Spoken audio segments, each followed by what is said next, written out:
నిర్మాణం చేస్తాం.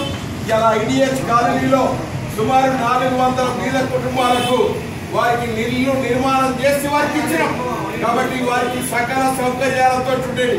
రోడ్లు మారే బాధ్యత, డ్రైనేజ్ మారే బాధ్యత, రెగ్యులరైజ్ చేసేటువంటి బాధ్యత ఇప్పుడు మనం చేసినాం. చాలా మంది ఇష్టం వచ్చినట్టుగా ఇల్లు కట్టుకున్నారు. కట్టుకున్న తర్వాత ఇలా మున్సిపల్ అధికారులతో ఇబ్బంది వస్తుంది.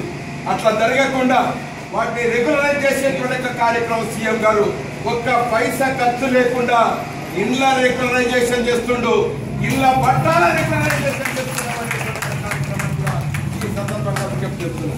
100 గజాలకు పైబడి ఉండేటువంటి వాళ్ళు ఎవరైనా ఉన్నట్టయితే వాళ్ళ ఇళ్లను కూడా రెగ్యులరైజ్ చేయడానికి ఈ రోజు గడువు పెట్టాం. కాబట్టి అందరికీ కూడా అన్ని సౌకర్యాలు కల్పిస్తామని చెప్తున్నాం.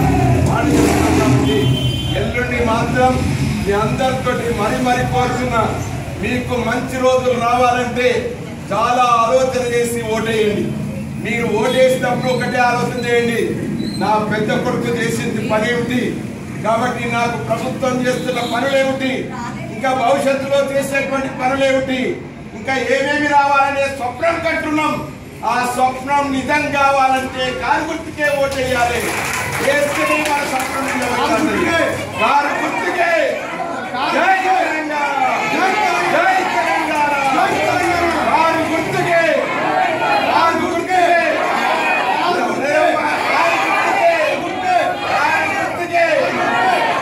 కారు గుర్తుకే, కారు గుర్తుకే, కారు గుర్తుకే.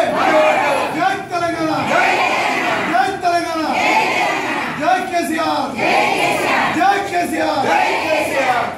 ఇక మీకు ఇంతకన్నా ఎక్కువ మేము బోరు కొట్టించదలుచుకోలేదు. మీరంతా విజ్ఞులు, బాగా తెలిసినటువంటి వాళ్ళు, బాగా ఆలోచన చేసి విచక్షణతోటి అన్ని గుర్తెరిగి సరి అయినటువంటి దృష్టితోటి మీరు ఎల్లుండి మీ ఓటును, ఎందుకంటే మన డివిజన్ ఏదైతున్నదో సోమాజిగూడ డివిజన్, సోమాజిగూడ డివిజన్లోనే ముఖ్యమంత్రి ఉంటాడు, స్పీకర్ ఉంటాడు, ఆఫీసర్లు ఉంటారు, అందరు ఉంటారు. కాబట్టి మా డివిజన్లో అత్యధికమైన మెజార్టీ వస్తున్నటువంటి నమ్మకం మాకున్నది. కాబట్టి అందరికీ